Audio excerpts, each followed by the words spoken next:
こんにちは。今日はショート動画にもあるストロベリーシェイクの粉を葉株から分けて植えていく長いバージョンの動画です。ぜひ最後まで見てくださいね。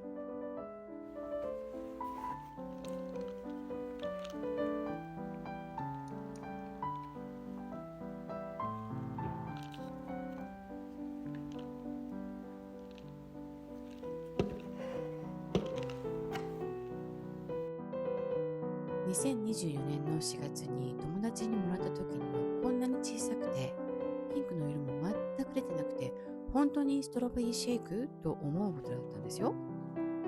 それが育成ライトの下ですくすく育って綺麗な模様も出てきて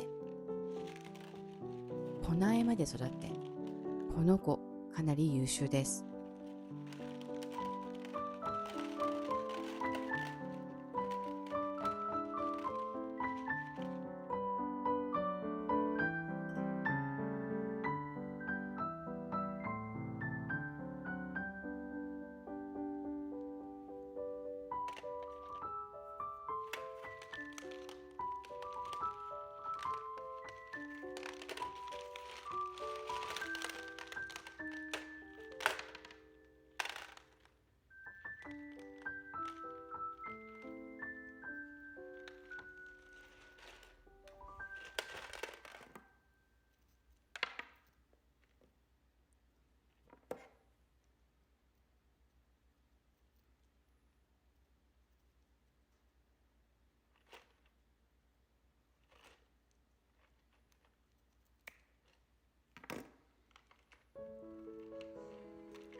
最後までご視聴ありがとうございました。